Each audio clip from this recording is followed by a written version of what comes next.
The forests of North America are dense, tall, and foreboding. As long as people have lived on the continent, there have been sightings of all manner of beasts and cryptids. Some, like the Canadian wood bison, were later discovered to be realitors. Like Bigfoot and the Thunderbird walk a fine line between myth, fact, and mistaken identity, but there is on a creature so elusive and so bizarre in its appearance that those who've witnessed it claim it can only come from the depths of hell, with stories dating back to well before America's founding. How can we possibly explain the Jersey?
Nestled at the intersection between New York and Pennsylvania, New Jersey is the most densely populated state in the U.S. Despite this, the southern part of this former colony is virtually devoid of civilization.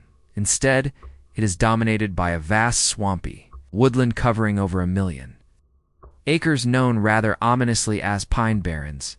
Yet there is nothing barren about this massive timberland. In fact, it is teeming with life. To some, the area is a peaceful paradise ideal for hiking, kayaking, and camping. Others find the woods almost primordial, an endless sea of trees and swamps, untouched by time. The first people to settle here, with the ancestors of the Loon Trebesu, arrived in the region over 10,000 years ago. In those days, giant sloths and mastodons would have roamed the area alongside oversized predators like dire wolves and cats with teeth as long as a man's forearm. Yet, despite the presence of these fearsome animals, the ancient life did not come to call the Pine Barrens the land of the mastodon or the land of the wolf. No, they instead called it the land of the dragon. To this day, lump descendants bell that these woods are home to spirits and creatures beyond human understanding. And though some base Thessan tribal mythology, the natives were far from the only ones to witness inexplicable in Tishier in 1609. Henry Hudson's arrival in Delaware Bay marked the arrival of colonialism in North America, driving many local tribes westward. Though rich in resources, Thepany Barren soon became known for something else: its isolation, its dangers, and the eerie sense that something was watching. Ow. From the trees, only the desperate remained. Poor farmers, outlaws, and deserters forming secretive incel communities amongst them.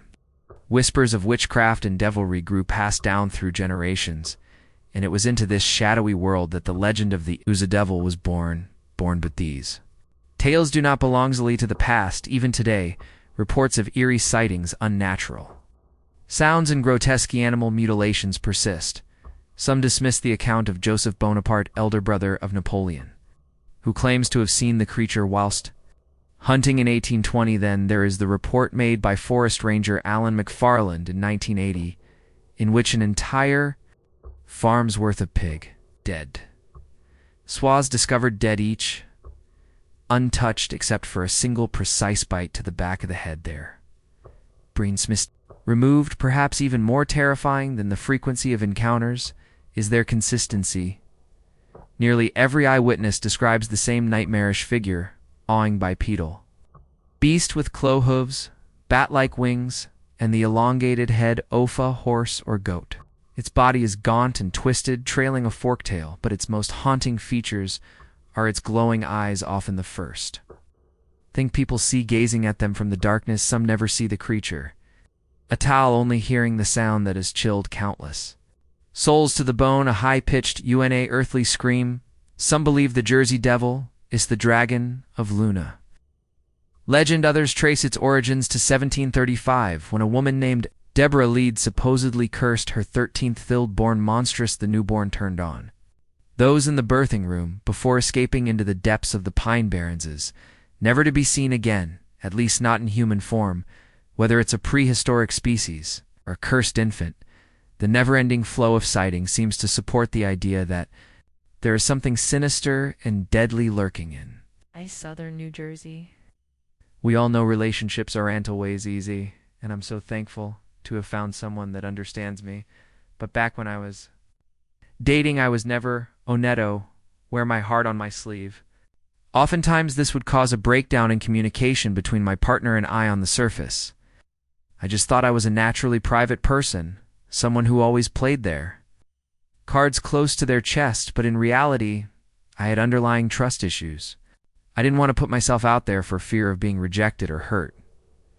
Unfortunately, this kept my partner always guessing, which is never healthy in a relationship, but almost always there was really nothing to worry about. I had told her that if I wanted the best from someone, I had to give them the best of me. I was just too inside my own head. It needed to stop putting up barriers and just be myself, turns out. I got a lot of help with this and all of my relationship issues through therapy. My paid partner, BetterHelp, will connect you with a credentialed therapist who can help you find the answers to some of these questions. You'll get matched with own after just completing a quick questionnaire online, and you can easily switch therapists anytime at no extra cost if it's not the right fit. With over 7,000 reviews and a 4.5 rating on Trustpilot, BetterHelp is a platform you can trust. Click the link in the description or go to betterhelp.com. Bedtime stories and get 10% off your first month off therapy and cryptozoology. Sightings are often judged by the credibility of the source, so when Ranger Alan McFarlane reported finding mutilated pigs with bizarre injuries, both Jersey Devil believers and skeptics took notice, but McFarlane was not alone. Other Pine Barrens rangers have had similar encounters, and some have seen far more than just remains. In 1993, Ranger John Irwin was patrolling the Moolah River, a 50-mile waterway in southern New Jersey. This river, historically used for transporting logs, had become infamous for strange livestock mutilations dating back to the mid-20th century. In 1966, a farmer reported over 40 animals killed in a single night, including ducks, geese, cats, and dogs. All of them were remained in ways farmer could neither explain nor recognize. Weeks later, authorities rested to the brutal killing of a 90 German shepherd found with its throat tripped out. Despite thorough investigations, no one could explain the source of the mutilations. Only that the creature responsible must have been extraordinarily strong. On evening in 1993, Irwin was driving his patrol vehicle down a remote road beside Thurver. As a seasoned forest ranger, he had come to know the diverse wildlife in Thurvia. While deer, raccoons, and possums were a common sight, and the vibrant ecosystem was one of his favorite aspects of the job, as he drove along, his eyes were drawn to a large shape emerging from the tree line and stepping into throat. At first he assumed it was a male deer, but that assumption was soon put to bed when the creature rose up on its hind legs. Irwin's heart raced as he brought the vehicle to a stop just a few meters from the beast. He froze wide as a wave of terror washed over him. What he saw was anything but natural. A creature was over 6 feet tall, covered in matted black fur resembling that of a bear, not the short brown coat of a deer.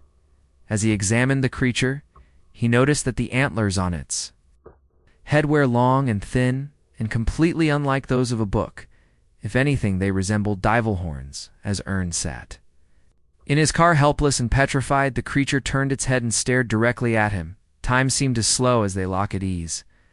And though Irwin couldn't make out its facial features, he felt the unmistakable presence of a killer before him. After several tense minutes, the creature slowly turned and disappeared into the woods. In later interviews, Irwin admitted that he could not explain what he'd seen. He was, however, adamant about one thing: whatever it was clearly a predator. The encounter left him with an unsettling certainty that something far more sinister lurked in the Pine Barrens, something beyond human understanding, and certainly an explanation. In the summer of 1973, Susan and her fiancé, Dave Disidetto, meet some friends in Monahawken for a night of drinks and music in the woods. The group had a habit of finding a secluded clearing, parking their cars in a circle to form a makeshift picnic area, using the car bonnets as tables and seating everyone tuned their radios. Tough same station to enjoy a mix of early disco M-Town and rock whilst drinking and dancing under the glow of the headlights far away from prying. By 11 o'clock p. Several couples had gathered, and the group was already well into the evening. Susan hopped off the bonnet off their Ford LTD to grab Dave another beer. He was chatting with a few friends by a nearby car, so she reached inside to unlock the boot. As she grabbed the drinks, the radio cut to a commercial, leaving an eerie silence. In that brief moment, Susan heard rustling in the trees behind her. Growing up in New Jersey, she knew Thuids had an ominous reputation. Not only were there venomous snakes, but larger animals like coyotes and black bears were known to wander near campgrounds if they smelled food. This commotion was clearly plausibly something large and powerful concerned. She closed the boot and told Dave what she'd heard, though. Initially skeptical, he agreed that something might be out there, especially with so much exposed food. They didn't want to risk a snake bite or an attack from a larger animal, so Dave ran to the cars, turning off the radios to get everyone sat in. Though the group grumbled, he insisted that they check out the disturbance just to be safe. As the music fell silent, they scanned the trees, but something immediately felt off. There were no crickets, no owls. Now when the forest was eerily still suddenly, someone shouted from the opposite side of the clearing, pointing towards the trees. It became clear that the creature whatever it was circling them. Every time someone spotted a vague outline, another person would then see it somewhere else. The group began to feel the tension rising, and Susan wondered why there were no growls or barks.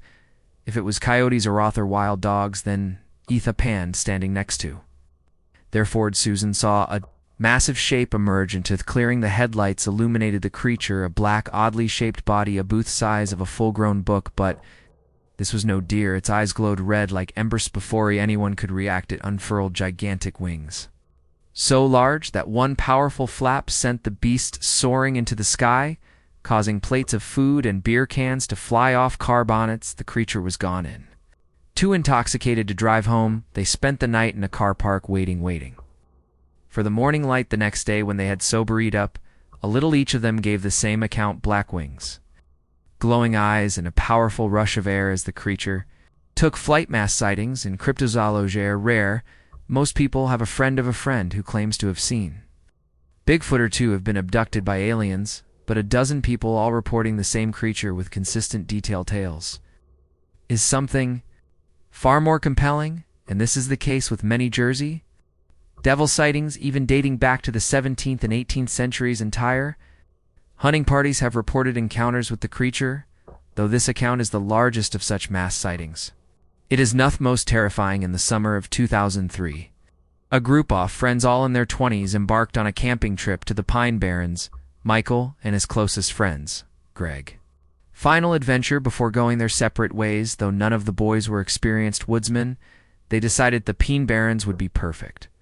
Went wrong. Greg's cousin and dropped them off at the edge of the forest, where they planned to spend 4 days and 3 nights hiking. For safety, each carried a hunting rifle, whilst Max and Frank also brought handguns with their backpacks packed. And a rough plan in place, the group ventured into the woods. After hours of walking, they found a clearing which was 50 feet across and set up camp. With daylight still remaining, they grabbed their rifles and headed into the woods to shoot at time nets. But despite being far from the highway, they noticed a disturbing amount of litter. Plastic bottles, beer cans, and bags seemed to be scattered all around. Whilst investigating the area, Frank spotted a plastic bag caught high up in the branches of a tree. When he climbed up to look inside, he found that it contained a mutilated raccoon. Its head was crushed and its chest was torn open, exposing its ribs. The group debated how the animal might have suffered such a fate, speculating that a predatory bird, possibly a hawk, had killed it and stored it there. Though unsettling, this discovery would turn out to be far from unique. After their shooting session, as they made their way back to the camp, Cynthia discovered a dead possum, its chest also ripped open. It was then that the boys realized that he had returned to the same tree where they had found the raccoon.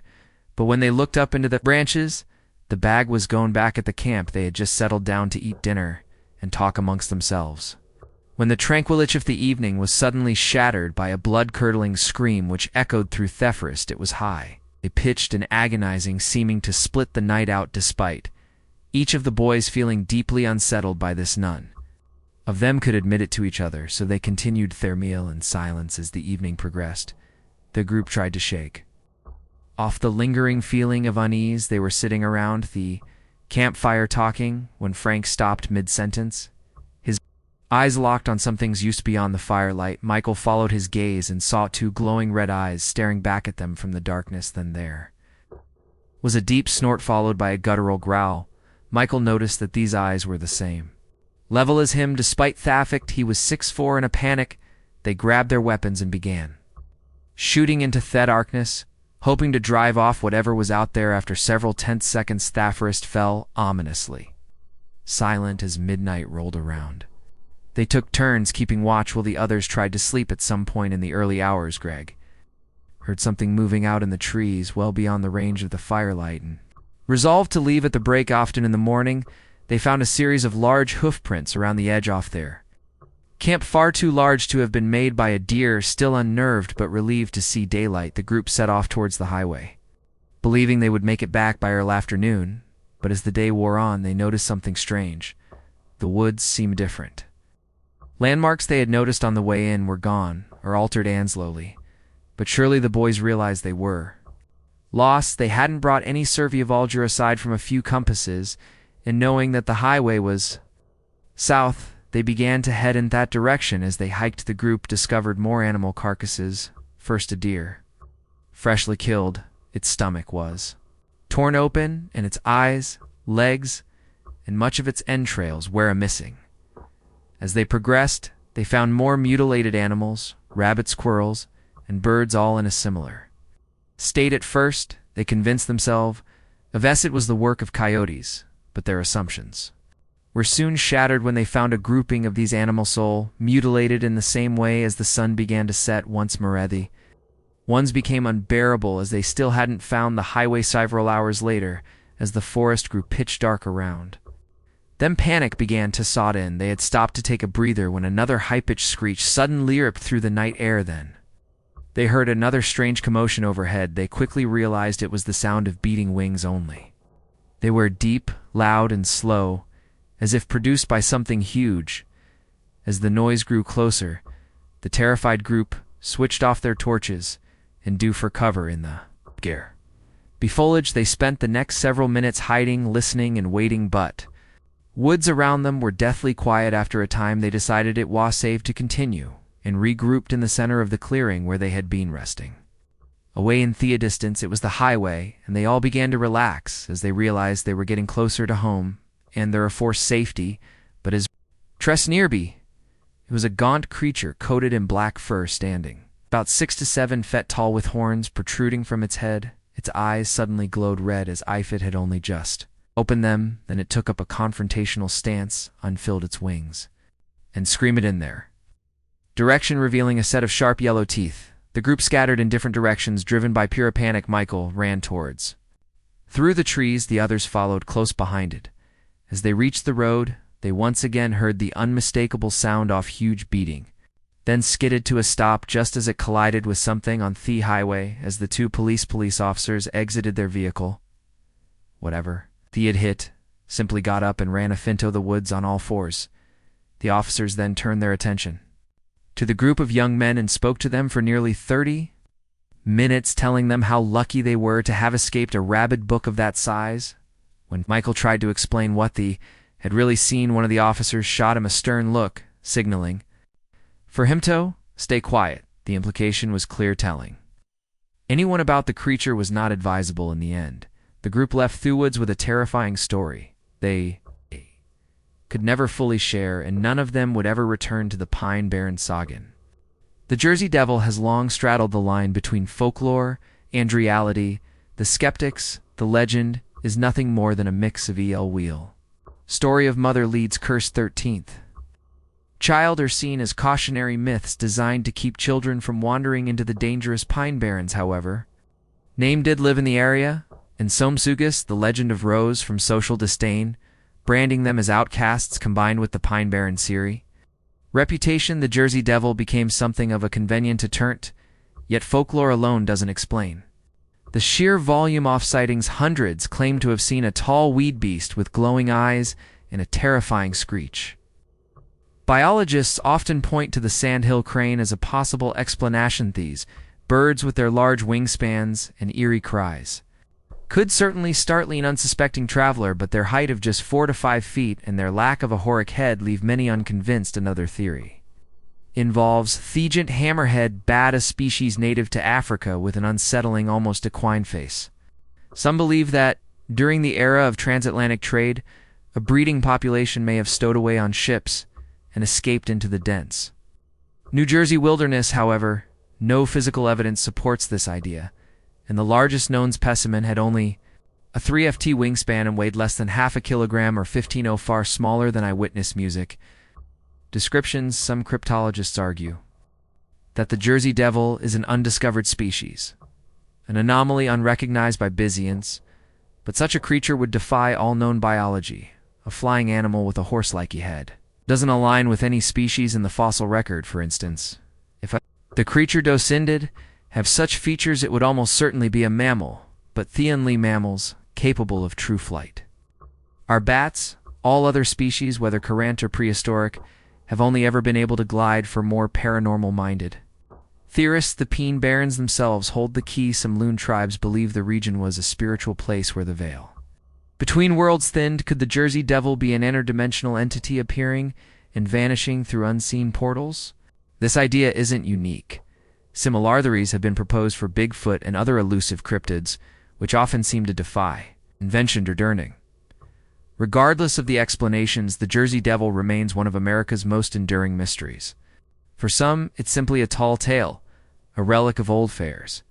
For others, it's something far stranger, perhaps an undiscovered species or even a visitor from another realm. Regardless, the legend endures, and these sightings continue whatever lurks in the forests of southern New Jersey.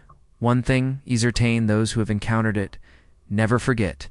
And if you ever find yourself alone in the Pine Barrens as after the sun has sank below the horizon, listen closely, because if the stories are true, the devil still lingers, watching and waiting in the shadows. Thank you so much for watching this episode of Bedtime Stories and for helping us break the 1 million subscriber mark, and also for listening to the Bedtime Stories podcast. But today, I'm here to tell you about a different and incredible new podcast from my friends at Borland Studios that I know you'll love, and this one is going to be massive.